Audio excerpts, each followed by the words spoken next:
म्हणजे एक तर ऍग्रिकल्चर घ्या किंवा ऍग्रिकल्चर इंजिनिअरिंग घ्या. समजा तुम्ही पेपर फर्स्ट ऍग्रिकल्चर घेतला आणि ऍग्रिकल्चर इंजिनिअरिंग घेतला दुसरा, जमणार नाही. काही जण उलटा प्रश्न करतील, सर मी काय करतो, हे दोन दुसरा घेतो हे पहिला घेतो, असंही जमणार नाही.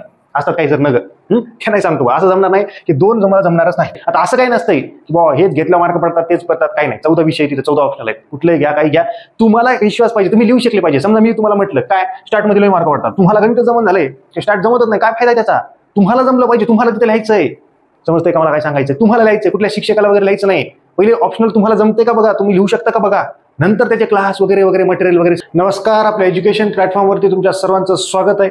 राज्यसेवा पूर्व परीक्षेची जाहिरात आलेली आहे आणि या व्हिडिओमध्ये आपण महाराष्ट्र वनसेवा मुख्य परीक्षा, नेमका राज्यसेवा पूर्व परीक्षा पास झाल्यानंतर कसा कट ऑफ लागतो, काय ते मुख्य परीक्षेचा सिलेबस काय, नेमका कुठला ऑप्शनल घ्यायचा आहे, या 3 गोष्टी बघणार आहोत. म्हणजे जर तुम्हाला वनसेवेतून जर पोस्ट काढायची असेल तर नेमकं काय केलं पाहिजे याची डिटेल अशी इन्फॉर्मेशन तुम्हाला या व्हिडिओतून मिळणार आहे.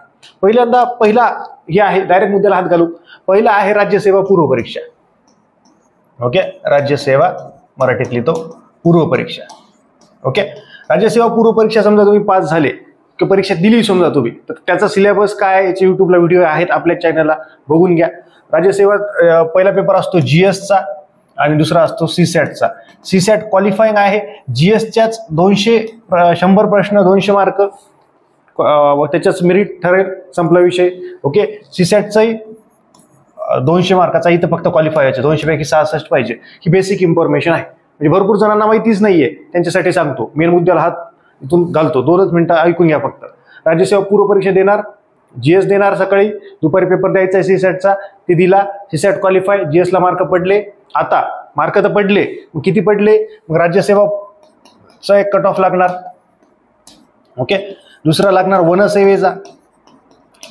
ओके, तिसरा लागणार कृषीचा, चौथा फूडच्या रिलेटेड जे पोस्ट असतील त्या, पाचवा इंजिनिअरिंगचा, आणि अजून मग वेगवेगळ्या ज्या अजून पोस्ट असतील त्यांचा लागेल, वेगवेगळा कट ऑफ लागेल. ओके, समजलंय, हे क्लिअर. भरपूर जणांना वाटलं की राज्यसेवेचाच लागला, मग राज्यसेवेच्याच याचा लागेल का, एकच कट ऑफ लागेल का, असं भरपूर जणांना होतं की कृषीचा वेगळा लागणार नाही का. ओके, त्यांच्यासाठी मी ते सांगितलेलं आहे, तर वेगवेगळा कट ऑफ लागेल. ही बेसिक गोष्ट क्लिअर झाली. आता मेन आहे आपला मुद्दा काय की महाराष्ट्र वनसेवा मुख्य परीक्षा. क्लिअर. आता याच्यात नंतर काय पूर्व परीक्षेबद्दल अजून काही असेल तर आपल्या युट्यूब चॅनललाच किती प्रश्न येतात, सिलेबस काय, बुकलिस्ट काय, सगळं आहे प्लेलिस्टला. अगदीच नाही सापडलं तर कमेंट सेक्शनमध्ये कमेंट करा किंवा मला व्हॉट्सअपला मेसेज करा. नंबर कुठे आहे, अरे बा खाली येलो लाईन दिसती ना, त्याचा नंबर आहे ना, 94 21 44 24 36. व्हॉट्सअपला मेसेज करा आणि हा व्हिडिओ जास्तीत जास्त शेअर करा, जास्तीत जास्त जणांपर्यंत शेअर करा, कारण की बेसिक इन्फॉर्मेशन नसते, ती गोष्ट महत्वाची आहे. आता महाराष्ट्र वनसेवा मुख्य परीक्षा, पहिलाच प्रश्न आहे, MCQ आहे की लेखी आहे, तर उत्तर इथंच आहे, लेखी परीक्षा आहे, रिटर्न आहे, रिटर्न. आता पूर्व परीक्षेला 2 पेपर होते, सकाळी एक दुपारी एक, जीएस आणि सीसॅट. सीसॅट क्वालिफाय होता, जीएसच्याच बेसवरती मेन्सला कट ऑफ ठरणार होता. पूर्व परीक्षेचं क्लिअर झालं. मुख्य परीक्षेचं काय होणार आहे, तर इंग्रजीत नाव आहे. मुख्य परीक्षेत फक्त आणि फक्त म्हणजे राज्यसेवा पूर्व परीक्षा पास झाले, मुख्य परीक्षा द्यायची कुठली, वनसेवेची द्यायची आहे मला. आता इकडे बघा, राज्यसेवेची मुख्य परीक्षा, ज्याच्यात DC, DYSP, तहसीलदार हे वेगवेगळ्या 34 संवर्ग असतात, याची वेगळी मुख्य परीक्षा होईल. याच्यात 9 पेपर असतात, ती 2 ऑप्शनल वेगळं, ते राज्यसेवेचं वेगळं. भरपूर जणांचं कन्फ्युजन होतं, मला खूप मेसेज आले की सर मग आम्हाला GS 1 2 3 4 ऑप्शनल मराठी इंग्रजी हे द्यावे लागेल का. अरे बापा, ते 34 संवर्ग राज्यसेवाचं मुख्यच आहे, हे आपण वनसेवा मुख्य परीक्षा बघतोय. याच्यात कृषीचं वेगळंच, कृषी सेवा मुख्य परीक्षा, याला 2च पेपर आहेत, पेपर 1 पेपर 2, हे वेगळं. मग सर इंजिनिअरिंगचं ती वेगळं, सर ते फूडचं वेगळं, अजून काय मेट्रोलॉजी पोस्ट त्याचं वेगळं, त्याचा काही संबंध नाही. खूप मेसेज, काही जण म्हणतील ज्यांना माहित आहे ते की सर असं असतंय का, असे खूप मेसेजेस आले व्हॉट्सअपला. त्याच्यामुळे लवकर व्हिडिओ बनवायचा, टाकायचा आपल्या युट्यूबला, त्याच्यामुळे लवकर व्हिडिओ घेऊन आलो. ती गोष्ट महत्वाची आहे. तर लेखी परीक्षेत किती पेपर होणार, वनसेवेच्या फक्त 2 पेपर होणार, फक्त 2 पेपर होणार. किती होणार, 2 पेपर. कुठले, पेपर 1 पेपर 2, ते ऑप्शनल आहेत, ते आपल्याला निवडायचे. पण चला मग किती आहेत सर, 14 आहेत ना, 14 पैकी कुठले 2 निवडतो, नाही, खाली 5-6 असे दिलेत की ही जोडी पेअर नाही जमली पाहिजे, म्हणजे हे 2 नाही निवडायचे तुम्ही सलग, हे 1 निवडा आणि दुसरा वेगळा निवडा, हे पुढे सांगणार आहे. त्याच्यामुळे व्हिडिओ शेवटपर्यंत बघा, गडबड करू नका. बघा, लेखी परीक्षा 400 गुणांची आहे. पेपर किती आहे? एकूण 2, फक्त 2. मराठी इंग्रजी GS 1 2 3 4 नाही नाही नाही, मराठी इंग्रजी नाही, GS 1 2 3 4 नाही. ते राज्यसेवेला आहे रे बापा. मित्रांनो समजून घ्या. भरपूर जणांना समजलंच नाही. ते जरी व्हिडिओ बघत असतील तर ते आता हसत असतील. हसू नका स्वतःवरती किंवा इतरांनाही पण समजलं नाही तर ठीक आहे. बेसिक इन्फॉर्मेशन आहे, माहिती नसतं, नवीन आहे हे पॅटर्न, त्याच्यात काय एवढं तरी. म्हणून मी बरं झालं ते प्रश्न त्यांनी विचारले ते, कारण की मला ते सांगता आले व्हिडिओमध्ये की बाबा इतक्या बेसिक लेवलला पण सांगणं गरजेचं आहे. आता ते माहितीच नव्हतं. आता मग ते टेन्शनमध्ये आले की मराठी इंग्रजी बापो, GS 1 2 3 4 बापो, मग कोमातच गेलते ते. पण आता भारी वाटतं त्याला, अरे काहीच नाही, पेपर 2च आहेत, पेपर 1 पेपर 2 संपला विषय. म्हणजे त्या काही जणांना तर आश्चर्य बसून अजून सर फक्त 2च पेपर आहेत, अरे सर लई भारी, असं हे पण आनंदी आहे. चला क्लिअर. 50 मार्काची म्हणजे इकडे पूर्व परीक्षेचा काही संबंध नाही, ते मेन्सला धरत नाहीत. फायनल पोस्ट कशी ठरेल? पूर्व परीक्षा पास, मेन्सला आले आता मेन्सला, पूर्वचं विसरून जाता. मेन्सला पेपर दोन्ही दिले आपण, पेपर फर्स्ट आणि पेपर सेकंड, जे ऑप्शनल आहेत. पुढे सांगणार आहे कुठला निवडायचा आहे काय. 400 गुणांचा आहे, तिथून मेन्सला एक कट ऑफ ठरतो. पास झाले तुम्ही, दोन्ही पेपरचा एक 400 पैकी कट ऑफ ठरतो. ठरला, इथून पास झाले समजा तुम्ही, मेन्सला पास झाले समजा, नंतर 50 मार्काचा मुलाखत असतो. 50 मार्काचं इथं काय पासिंग बिसिंग असते का? इथं काही नाही.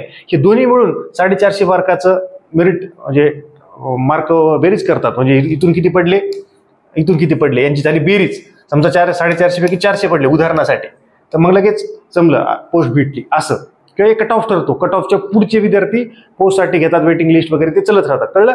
म्हणजे मुख्य परीक्षेचे फक्त 2च पेपर, पेपर फर्स्ट किंवा आपण त्याला म्हणू ऑप्शनल 1 आणि ऑप्शनल 2 हेच द्यायचेत, आणि इंटरव्ह्यू द्यायचा नंतर, आणि पोस्ट. ती गोष्ट आहे. मग सगळ्यांनी ज्यांनी मेन्स दिली सर सगळ्यांनाच इंटरव्ह्यूला घेतात काय नाही, त्याचा रेशो वगैरे असतो. सध्या एवढ्यात लक्षात घ्या, बाकी आपण डिटेल व्हिडिओ टाकू. Okay clear. मग आता सर किती वेळ आहे काय आहे ते पण सांगतो तुम्हाला, थांबा. ओके इकडे बघा काय ऑप्शनल 1 ऑप्शनल 2. आता हे ऑप्शनल 1 आणि ऑप्शनल 2 काय कंपल्सरी आहेत का ते आपल्याला निवडायचे आहेत, पुढे सांगणार आहे. बघा किती 200 मार्काचे आहेत. ओके, पेपर पॅटर्न काय असेल त्याच्यावरती वेगळा व्हिडिओ टाकतो, एकाच व्हिडिओमध्ये नको, एकदम कोमात जातील सगळे. किती असेल सर? 12वी लेवल असेल का 10वी लेवल असेल? डिग्री लेवल आहे, पदवी लेवल आहे. म्हणजे काय हे दर्जा म्हणजे काय सर? प्रश्नांची काठिण्य पातळी त्या लेवलला लिहायचं आहे आपल्याला. 12वी सारखं लिहायचं नाही काय पण. डिग्री सारखं पण लिहायचं नाही. डिग्रीला फेकॉलॉजी करायची नाही. आता तू प्रश्न काही विचार, मी उत्तर काही लिहिणार, मी हेच लिहिणार, असं जमत नाही. प्रश्न काय विचारलाय त्यानुसार आपल्याला उत्तर लिहायचं आहे. क्लिअर? फेकॉलॉजी जमणार नाही. त्याच्यानंतर माध्यम काय? तर इंग्रजी. आता सध्याच्या कंडिशनला आज किती तारीख आहे रे? 20 मार्च 2025. महाराष्ट्राच्या मुख्यमंत्र्यांनी विधानसभेत घोषणा केली की बाबा मराठीत घेणार आहेत. तर सध्याच्या परिस्थितीत इंग्रजीतच पेपर आहे. मराठीत ते घेणार आहेत सगळे तांत्रिक पदं, पण पुस्तकं आणणार आहेत आधी. मग ती पुस्तकं कधी काढतील, मग ती MPSCची कधी जाहिरात येईल, मग ते नंतर चालेल. पण सध्याच्या परिस्थितीला हे काय सांगतोय? उगा एखादा म्हणतो की आता सर मराठीतच होणार आहे, ही चुकीची माहिती द्यायला. ते मला पण नॉलेज आहे किंवा मला पण माहिती आहे, ती घेऊनच मी बोलतोय. त्याच्यामुळं सध्याच्या परिस्थितीला इंग्रजीत आहे. नंतर मराठीत झाल्यानंतर पुस्तकं आले समजा, तर आयोग नोटिफिकेशन काढेल, तेव्हा व्हिडिओ टाकतो किंवा आयोगाच्या वेबसाईटला मिळून जाईल. चला समजलं. पेपर किती तास लिहायचे सर? आता तर 1 तास MPSCचा पेपर असतो, प्रिलिम्सचा 2 तास असतो राज्यसेवेचा. मग 2 तासात लिहायचं का? नाही. पेपरला 3 तास, पहिल्या पेपरला, दुसऱ्या पेपरला 3 तास. आता याचं वेळापत्रक पण आलंय की आता एवढे मोठे ऑप्शनल आहेत, तर कुठल्या ऑप्शनलचा कधी पेपर आहे ते बघून घ्या, किंवा ते टेलिग्राम चॅनलला टाकून देतो, किंवा हे टेलिग्राम चॅनलला टाकून देतो. आणि ते जे टाइम टेबल आहे कुठला पेपर कधी असेल त्याचा वाटलं तर व्हिडिओ टाकतो, काही प्रॉब्लेम नाही. तुम्ही जास्तीत जास्त कमेंट करा की सध्या कोणता पेपर कधी असेल त्याच्यावरती व्हिडिओ टाका, व्हिडिओ टाकतो. जितकी जास्त डिमांड तेवढं जास्त सप्लाय. आणि हे जे आहे पेपर कसा असेल सर? पहिल्यांदा सांगितलं, पारंपरिक किंवा वर्णनात्मक असेल. ओके, ही एक महत्वाची गोष्ट. 1 सेकंद फक्त. क्लिअर? पारंपरिक किंवा वर्णनात्मक, सोप्या भाषेत लेखी असलं, MCQ नाही. मेन्स पूर्व परीक्षा लेखी आहे काय? पूर्व परीक्षा MCQच आहे. असे प्रश्न समजून घ्या, बेसिक लेवल. क्लिअर? आता बात खतम झाली सर, एकदम भारी सांगितलंय. आता तुमचं काही डाऊट राहिला असेल तर कमेंट सेक्शन ओपन आहे, कमेंटला करा किंवा डायरेक्ट व्हॉट्सअपला मेसेज करू शकता. कॉल डायरेक्ट करू नका, कॉल प्रत्येकाचा उचलणं होत नाही. व्हॉट्सअपला मेसेज करा, 24 तासात 100% रिप्लाय देतो. क्लिअर? आता मेन मुद्दा आहे ऑप्शनल आहेत किती? तर ऑप्शनल आहेत सगळे 14. पण तुम्हाला निवडायचे किती? तुम्हाला निवडायचे 2, पेपर फर्स्ट आणि पेपर सेकंड. मग सर असं आहे का काही ही इकडची ही बाग इकडं, असं काही नाही. 14 पैकी कुठली निवडायची का नाही? थांबा, ही जी जोडी आहे तिथे ज्या जोड्या दिल्यात त्या आपल्याला निवडायच्या नाहीत. म्हणजे कसं आहे, वरी जे 14 विषय दिलेत त्याच्यातले डायरेक्ट कुठले 2 निवडले ना, मी भरला फॉर्म, तसं नाहीये. बघा याच्यामध्ये काय सांगितलं की provided that the candidate will not allowed to the offer of the following combination. ही जोडी जमणार नाही. हे उचलायचे दोन्ही आणि हे घेतो. समजा 14 विषय बघितले, हे वाचलं नाही, इथे हे नॉट नाही वाचलं, इंग्लिश वाचत नाहीत बरेच जण, वाचलं नाही आणि वरीच ठरवलं की मी ऍग्रिकल्चरचा आहे, मग ऍग्रिकल्चर इंजिनिअरिंग घेतो. नाही ऍग्रिकल्चर नाही तर एचडीएस घेतो. चला लवकर, आता एचडीएस लय स्ट्रॉंग आहे, ऍग्री आहेच, त्याला पोस्ट काढतो. नाही, इकडे बघा, ऍग्रिकल्चरवाला असेल तर त्याला ऍग्रिकल्चर एक घेता येईल, ह्या दोन्हीपैकी एक घेता येईल, दोन्ही जमणार नाहीत. म्हणजे एक तर ऍग्रिकल्चर घ्या किंवा ऍग्रिकल्चर इंजिनिअरिंग घ्या. समजा तुम्ही पेपर फर्स्ट ऍग्रिकल्चर घेतला आणि ऍग्रिकल्चर इंजिनिअरिंग घेतला दुसरा, जमणार नाही. काही जण उलटा प्रश्न करतील, सर मग मी काय करतो, हे 2 दुसरा घेतो हे पहिला घेतो, असंही जमणार नाही. असतात काही जर नग, त्या नाही सांगतो असं जमणार नाही, हे 2 मला जमणारच नाहीत. मग सर मी ऍग्रिकल्चर एचडीएस घेतो, म्हणजे ऍग्रिकल्चर आणि एचडीएस घेतो, तसंही जमणार नाही. एक तर ऍग्रिकल्चर घ्या, मग त्याच्यासोबत इकडे बघा, एक तर ऍग्रिकल्चर घेतला समजा तुम्ही, तर त्याच्या सोबतीला तुम्हाला ऍग्रिकल्चर इंजिनिअरिंग जमणार नाही, एचडीएस जमणार नाही, फॉरेस्ट्री जमणार नाही. कळलं? ऍग्रिकल्चर जमेल किंवा मग तुम्ही ऍग्रिकल्चर इंजिनिअरिंग घ्या, सोबतीला ऍग्रिकल्चर जमणार नाही, तसं दोन्हीपैकी. ओके, ती गोष्ट, ही जोडी अशी जोडी नाही आली पाहिजे, इथं वेगळं आलं पाहिजे. कळलंय का तुम्हाला? ओके, इथं बघा, हे ऍग्रिकल्चरचं आहे तिन्ही ठिकाणी. एक तर ऍग्रिकल्चर घ्या, एक पहिला पेपर म्हणून, पण दुसरा तुम्हाला हे निवडता येणार नाही, त्या तिन्हीपैकी निवडता येणार नाही. मग सर मी कुठला घेऊ शकतो? मग तो कुठलाही घेऊ शकतो, हे 3 सोडून. मग मला वाटलं केमिस्ट्री घेतो, मॅथ घेतो, स्टॅट घेतो, केमिकल इंजिनिअरिंग घेतो, जमल ऍग्रिकल्चर सोबत त्या ऍग्रीच्या विद्यार्थ्यांसाठी. आता हे तर 3 झाले सर, बात खतम झाली. आता ऍग्रिकल्चर इंजिनिअरिंगच्या विद्यार्थ्यांसाठी झालं, एचडीएसच्या विद्यार्थ्यांना झालं, ज्याची एमएससी वगैरे झाली असेल. क्लिअर? तर हे तर झालं ऍग्रीच्या विद्यार्थ्यांसाठी.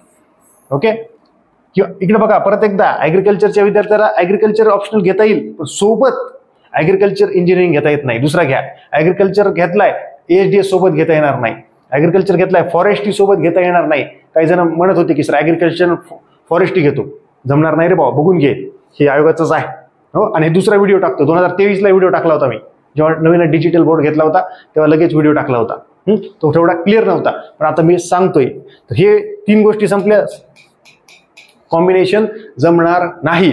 अजून केमिस्ट्री आहे समजा, एखाद्याचं एमएससी झाला असेल, काही झाला असेल, केमिस्ट्री विषय घ्यायचं त्याला जमेल, पण सोबत केमिकल इंजिनिअरिंग जमणार नाही. मग हे असं का दिलं असेल सर? याचं कारण काय? समजा ॲग्रीचा विद्यार्थी आहे आणि ॲग्रिकल्चर इंजिनिअरिंग त्याला आहेच ना इंजिन, त्यानं उचलून नाही ना पोस्ट की सगळं मी तेच घेतो, चला मला मी याच्यात बाप आहे या विषयात, दोन्ही विषयात, तर तसं जमणार नाही. एकाच विषयात तुम्ही बाप असले पाहिजे, दुसरा विषय तुम्हाला वेगळाच निवडता आला पाहिजे. ओके, आता ऑप्शनल कुठला घ्यायचं हे सांगणार आहे, थांबा आधी हे समजून घ्या. कळलं?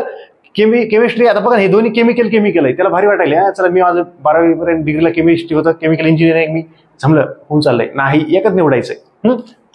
मॅथमॅटिक्स घेतलं, त्याला वाटलं स्टॅटचा मॅथचाच भाग आहे, चला जमतंय, जमणार नाही कॉम्बिनेशन. एक तर मॅथ घ्या किंवा स्टॅट घ्या, दोन्ही जमणार नाहीत.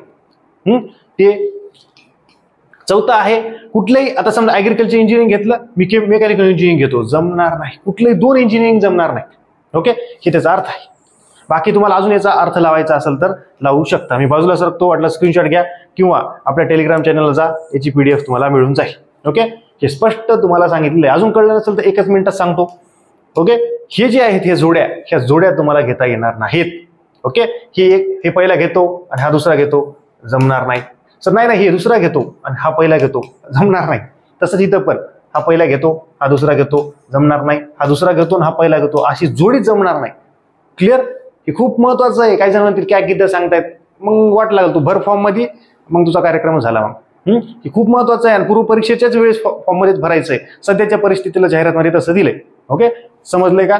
चला, आता मेन मुद्दा आहे सर, आता हे सिलेबस आहे, तर आता आपण वरी जाऊ. हा, वरी म्हणजे इथं बघा हे 14 विषयाकडे. आणि आता सांगतो तुम्हाला, म्हणजे बघा पूर्व परीक्षेबद्दल सांगितलं, मुख्य परीक्षेबद्दल सांगितलं, ऑप्शनल कुठले निवडायचे नाहीत सांगितलं. आता काय, कुठलं ऑप्शनल घेऊ? तर आता इकडे बघा, तुमची डिग्री कुठली झाली महत्वाचं आहे. बघा आता ॲग्रिकल्चरच्या विद्यार्थ्याला सांगतो पहिल्यांदा. इकडे बघा काय, ॲग्रिकल्चरचा विद्यार्थी एक निवडायचा तुम्ही, ॲग्रिकल्चर ज्याचं BSc ॲग्रिकल्चर झालंय. ओके, किंवा बाकीचे जे हॉर्टी वगैरे त्यांना ॲग्रिकल्चरचा सिलेबस बघायचा, खाली दिलाय मी सिलेबस दाखवतो, की याची PDF आहे टेलिग्रामला, सिलेबस बघायचा, ॲग्रिकल्चर विषय तुम्ही निवडायचा, BSc ॲग्रीचे विद्यार्थी किंवा ज्याला सिलेबस बघून भारी वाटतंय त्यांना सांगतो मी. ओके, फक्त ॲग्रीचे. जे नॉन ॲग्री आहेत, समजा माझं BSc झालंय, माझी प्लेन BSc झाली, MSc बॉटनी पण प्लेन विद्यापीठातून झाली, कृषीच्या विद्यापीठातून नाही झाली, त्यांना ॲग्रिकल्चर निवडू नका, तुम्हाला काहीच कळणार नाही. किंवा एखाद्याचं केमिकल इंजिनियर आहे ती ॲग्री निवडल, काय फायदा, तुम्हाला काहीच कळणार नाही. बघा, ॲग्रीच्या विद्यार्थ्यांना प्रत्येकाचं सांगणार आहे, इंजिनिअरिंगवाल्यांचं पण सांगणार आहे. थांबा 2 मिनिट वेट करा, तुम्ही हे निवडायचं आहे. ओके, आता ॲग्रीच्या खूप असे 1-2% विद्यार्थी असतील की त्यांना ॲग्रिकल्चर इंजिनिअरिंग जमतं, पण कॉम्बिनेशन मध्ये मी सांगितलंय ते जमत नाही. की ॲग्री घेतो, ॲग्रिकल्चर इंजिनिअरिंग दुसरा म्हणून जमणार नाही, ADS जमणार नाही, बॉटनी जमेल, हे जमेल, पण बॉटनी घेऊ शकता. केमिकल इंजिनिअरिंग ॲग्रीवाल्याला काय कळेल का रे? कुणालाच कळणार नाही ना, बाकीच्याला पण बॉटनीवाल्याला जमणार नाही, प्लेन BSc वाल्याला तेवढ्या प्रमाणात जमणार नाही. केमिस्ट्री लई स्ट्रॉंग आहे सर, एकदम तरच घ्या, नाही मला जमतंय ऍसिड बेस, मला ते रिॲक्शन बॅलन्स करता येते, बघा रे बा सिलेबस बघा. ओके, हात जोडून विनंती आहे. हे जमत नाही ॲग्रीवाल्याला. सिव्हिल इंजिनिअरिंगचा आणि ॲग्रीचा काही संबंध आहे का? काही संबंध नाही. ओके, फॉरेस्ट्री कॉम्बिनेशन मध्ये जमत नाही. तुम्ही बघितलं ना कॉम्बिनेशन, तुम्हाला या बॉक्समध्ये एकच चान्स आहे इथं, आणि बाकी तुम्ही घेऊन पण फायदा नाही.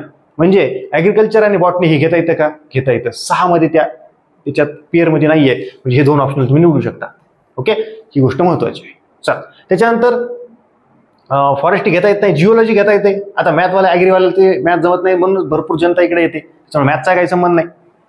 मेकॅनिकल इंजिनिअरिंगचा काही संबंध नाही. फिजिक्स कुठं जमल, 12वीला कसं तरी पास झालेले असतात बिचारे काही प्रमाणात. पहिले सांगतो मी जुनं, आताची म्हणतील आम्हाला जमतंय. फिजिक्स पण बघा, नाही तर मला न्यूटनचा पहिला लॉ, दुसरा लॉ, तिसरा लॉ मध्ये कन्फ्युजन आहे, मला आयुष्यात तेच कळालं नाही, आणि मी फिजिक्स घेतो इथं ऑप्शनल, तर अवघड होईल. स्टॅट, आता गणितच जमलं नाही, स्टॅट कुठून जम? एक झुलॉजीचा सारखा विषय आहे, पण एंटोच जमतंय का आपल्याला? मग तिथं पण किडीबिडी आहे, मग बघा ते किंवा होते का नाही ते, म्हणून हे पण नाही. पण एखाद्याला आता एंटो काही जणांना जमू शकतं, 1-2%, 5% जे असतील ते अपवाद, तर तुमच्या रिस्कवरती घ्या. म्हणजे मी तुम्हाला काटून सांगितलंय की तुम्ही काय घेऊ शकता, एक तर जिओलॉजी घेऊ शकता, पण ते पण खतरनाक आहे, मी बघितलंय स्वतः. माझं काय झालेलं आहे, तर BSc ॲग्री झालेलं आहे. ही म्हणजे मी कशामुळे सांगतोय, कॉन्फिडेंटली त्या पद्धतीने तुम्हाला सांगतोय.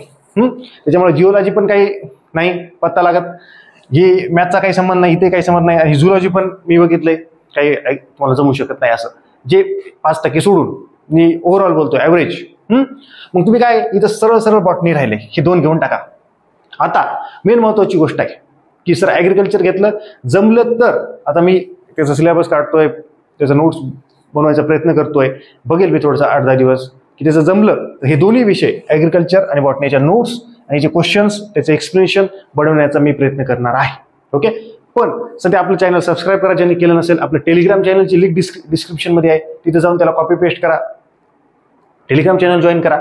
ओके, तर हे झालं ॲग्रीच्या विद्यार्थ्यांचं. बाकीच्यांचंही सांगतो लगेच 2 मिनिटात, पण त्याच्या आधी लक्षात घ्या, ज्यांच्याकडे माझं हे जे 94 21 44 24 36 ज्यांना म्हणजे व्हॉट्सअप स्टेटस दिसत नसतील, त्यांनी मला ही तुम्हाला डेली जर व्हॉट्सअप स्टेटसच्या माध्यमातून जर माहिती पाहिजे असेल, एक्झामचे अपडेट्स पाहिजे असतील, फ्रीमध्ये, काही चार्ज नाही, काही नाही, आणि काही प्रश्न विचारायचे असेल, ज्याचा नंबर सेव्ह आहे त्याला लवकर रिप्लाय देतो मी, त्यांनी तुमचं पूर्ण नाव, तुमच्या जिल्ह्याचं नाव, तुमच्या डिग्रीचं नाव, तुम्ही कधी पास आउट झालात, आणि तुम्ही कुठल्या परीक्षेची स्पेसिफिक अशी तयारी करताय, समजा राज्यसेवेची करताय, कंबाईन करताय, सरळ सेवा, ही माहिती तुम्ही मला व्हॉट्सअपला पाठवा. त्याच्यानंतर तुमचा कॉन्टॅक्ट माझ्याकडे सेव्ह होईल, तुम्ही पण माझा कॉन्टॅक्ट सेव्ह करा, आणि मला तुम्हाला माझे व्हॉट्सअपचे स्टेटस दिसतील, त्याच्यातून डिटेल अशी माहिती सांगत असतो. स्टेटस दररोज टाकत असतो, फ्रीमध्ये आहे. ओके, याचा काय फायदा होईल सर? याचा एकच फायदा होईल की तुम्हाला म्हणजे व्हिडिओ टाकायला वेळ लागतो, जसं मी भरपूर गोष्टी स्टेटसला टाकून दिल्या, भरपूर विद्यार्थी तिथे बघत राहतात, म्हणजे लवकर माहिती मिळते. व्हिडिओ टाकायला यायला किंवा एखादा व्हिडिओ जरी टाकला त्याची लिंक मी स्टेटसला टाकत असतो. क्लिअर? ही गोष्ट महत्वाची आहे. आता एक तर गोष्ट क्लिअर झाली की BSc ॲग्रीचे विद्यार्थी असतील ते किंवा बाकीचे असतील त्यांचं क्लिअर झालंय. आता बाकीचे ॲग्री इंजिनिअरिंगवाले की अजून आता ओव्हरऑल सगळे सांगून टाकतो आता. क्लिअर? आता ॲग्रिकल्चर इंजिनिअरिंगवाले असतील, तुम्ही तुमचा विषय निवडा एक. दुसरा ते बाकी लिस्ट बघा की त्या 6 मध्ये बसतंय का, जे बसत नाहीत ते चेक करा, घ्या. ओके, ती गोष्ट महत्वाची आहे. ॲग्रिकल्चर पहिला घ्यायचा, तुमच्या बाकी सिलेबसनुसार सिलेबस बघा, प्रत्येकाचा बघा, फिजिक्सचा पण बघून घ्या, ओव्हरलो प्रिंट काढू नका, PDF आहे बघा, जमतंय का नाही, त्याच पद्धतीने करू शकता. ओके, हे 6 कॉम्बिनेशन निवडायचे नाहीत फक्त, ही गोष्ट लक्षात ठेवा, परत एकदा सांगतोय. ओके, त्याच्यानंतर आता एखादा प्लेन बॉटनी वगैरे असेल, त्याचं MSc झालंय, MSc बॉटनी असेल प्लेन विद्यापीठातून किंवा ॲग्रीचा विषय संपला, ओके, त्यांना इकडे बॉटनी घेऊ शकता. मग तुम्ही बघायचं बाबा इथं कुठला जाऊ शकतो, केमिस्ट्री जमतं का आपल्याला, फिजिक्स जमतं का नाही, मग एक तर जिओलॉजी किंवा झुलॉजी किंवा मग बॉटनी आणि फॉरेस्ट्रीचं काही सांगितलेलं नाही खाली बघा, मग तसं जमतंय का बघा, ओके, बॉटनी फॉरेस्ट्री इथं काहीच नाही असं की हे दोन जमत नाहीत म्हणून, तसंही जमू शकतं इकडे बघा, ओके, बॉटनी आणि फॉरेस्ट्री घेऊ शकता का, तर घेऊ शकता, काही प्रॉब्लेम नाही. हे 6 थोडंसं बघत चला, ओके, हे 6 बघणं खूप अत्यंत गरजेचं आहे, तरच मजा आहे, नाहीतर वाट लागली सगळी, ओके. चलो बाकी आता एखादा सिव्हिल इंजिनिअरिंग आहे, केमिकल इंजिनिअरिंग आहे, मग त्यांना लगेच इथं मेकॅनिकल इंजिनिअरिंग असं जमणार नाही कॉम्बिनेशन, 2 इंजिनिअरिंगवाले जमत नाहीत, ही F पॉईंट तिथं कळला असेल. म्हणजे बाकीचे जे सगळे असतील, समजा केमिस्ट्रीवाला असेल, बॉटनीवाला असेल, जे विषय आता जिओलॉजीवाला असेल किंवा कुठले मॅथवाले असतील, मॅथ आहे सर माझं MSc मॅथ आहे, खूप जबरदस्त जमते, मग मॅथ आणि स्टॅट जमत नाही सोबत, मॅथ घ्या अजून एक दुसरा घ्या, क्लिअर. आता कोणी फिजिक्स आणि केमिस्ट्री घेईल, जमेल, ते बघा ना सिलेबस बघा, पहिल्यांदा एक सिलेबस बघा, म्हणजे तुमची कुठलीही डिग्री झाली असेल, पहिल्यांदा काय करा, ॲग्रीचा बघा. आता नॉन ॲग्रीवाल्यांनी ॲग्री घ्यायचाच नाही, फक्त ॲग्रीच्या विद्यापीठात शिकणाऱ्या विद्यार्थ्यांना ॲग्रिकल्चर घ्यायचा, स्पष्ट सांगतो. ॲग्रिकल्चर इंजिनिअरिंग ते पण तसंच आहे, पण जे इंजिनिअरिंग व्यक्ती असतील, आता ते 2 कॉम्बिनेशनमध्ये ऑलरेडी जमत नाही, ते सांगितले त्यांनी, त्याच्यामुळे त्याचा विषय नाही, ओके. त्याच्यानंतर EHDS BSc ॲग्रीवाल्याला जातं सोपं, ओके, ती गोष्ट महत्त्वाची आहे. त्याच्यानंतर बॉटनी विषय आणि ॲग्रिकल्चर कॉम्बो जमतो, ती गोष्ट आहे.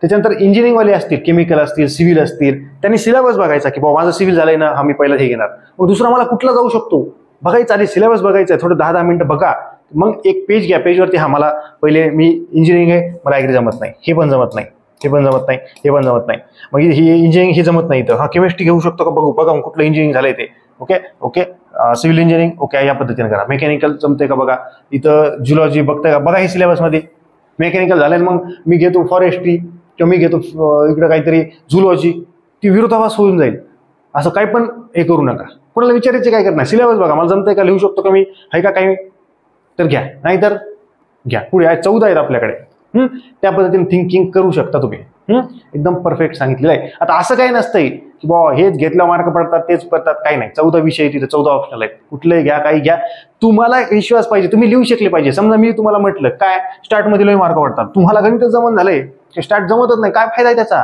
तुम्हाला जमलं पाहिजे, तुम्हाला तिथे लिहायचंय, समजतंय का मला काय सांगायचंय, तुम्हाला लिहायचंय, कुठल्या शिक्षकाला वगैरे लिहायचं नाही.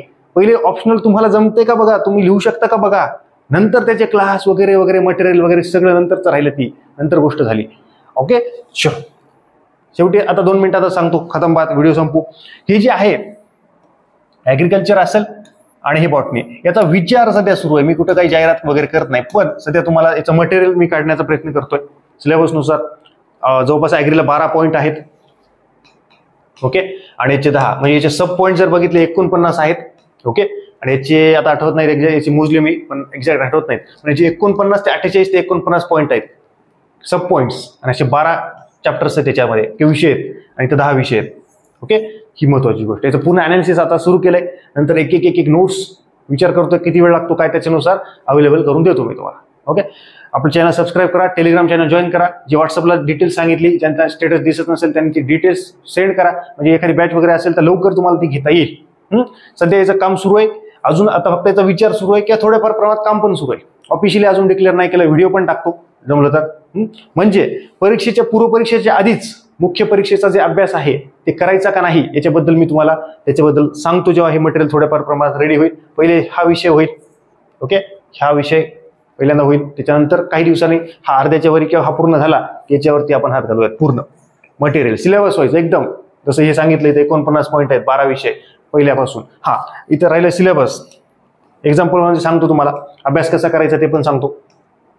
तुमची आता ऑप्शनल हे करणं झालं, समजा काय आम्ही ऑप्शनल निवडले सर कुठलं आहे, आता एक्झाम्पल म्हणून ॲग्रीज सांगतो, हे सब्जेक्ट कोड आहे त्याचा.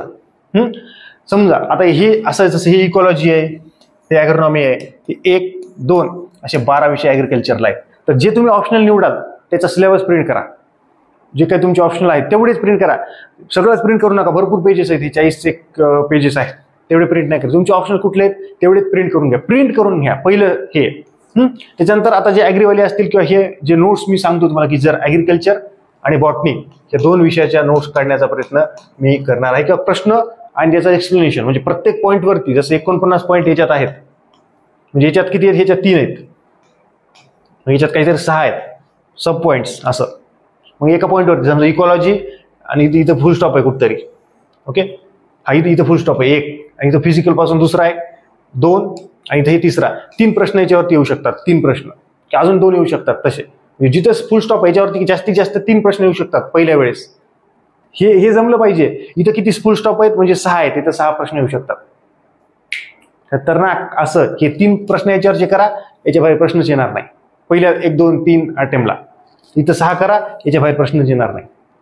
त्याचं प्रश्न घेणार मी, प्रश्नाचं एक्सप्लेनेशन, नोट्स हे करायला वेळ लागतो, सोपं नाही लेखी, शिक्षकालाच वेळ लागतो. म्हणून मी प्रामाणिकपणे तुम्हाला सांगतो की याला वेळ लागतो. मी सध्या विचार म्हणतोय, हे जेव्हा रेडी होईल मग आपण वाचायचं, काही आगाऊच वाचायची गरज नाही. हे सिलेबस लिहून घ्यायचं, याचे प्रिंट आउट घेणार, नोट्स प्रिंट लिहून घ्यायचं, खनखन वाचायचं तेवढंच. समजा इथं काय इकॉलॉजीची डेफिनेशन, बस त्याच्यात कुठले कुठले बायोटिक फॅक्टर, अबायोटिक फॅक्टर येतात, बायोटिक कुठले, अबायोटिक कुठले, त्याचा काही रिलेव्हन्स काय, नॅचरल रिसोर्सेस कुठले आहेत, रिन्युएबल, नॉन रिन्युएबल, त्याचा डिफरन्स लगेच खन पाठ करायचं, समजून घ्यायचं, लिहायचं परीक्षेत, खतम बात. याच्यावरती 3 प्रश्न, याच्यावरती 6 प्रश्न, अशा पद्धतीने अभ्यास करायचा आहे. सिलेबस वाईज जाणार आहे मी, की तुम्ही पण त्याच पद्धतीने जायचं आहे, कुठलाही तुमच्या ऑप्शनल असो.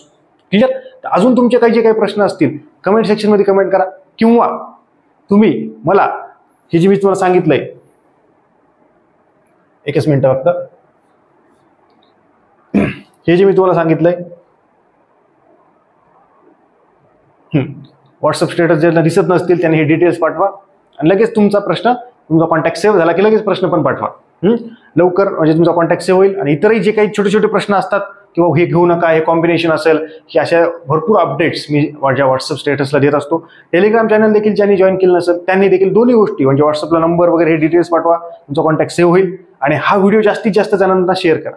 खूप महत्त्वाची गोष्ट आहे, अत्यंत महत्त्वाचा व्हिडिओ आहे. भरपूर जणांना काहीच समजत नाही, काय घ्यायचं, काय करायचं, कसा अभ्यास करायचा, काहीच नाही. आणि अजून एक तुमच्या मनात प्रश्न की सर पूर्वपरीक्षेचा अभ्यास करत असताना मुख्यचा करू का, तर मी त्या पद्धतीने एखादा व्हिडिओ टाकतो. जे ॲग्री आणि बॉटनी घेणार आहेत त्यांनी एक 8-10 दिवस थांबा, त्याच्यानंतर आपण डिटेल पद्धतीनं मी सांगतो कशा पद्धतीनं काय करायचं आहे. ओके, त्याच्याबद्दल व्हिडिओ टाकतो, व्हॉट्सअपला अपडेट देतो, टेलिग्रामला टाकतो, काहीही बात नाही. फक्त हा व्हिडिओ जास्तीत जास्त जणांपर्यंत शेअर करा.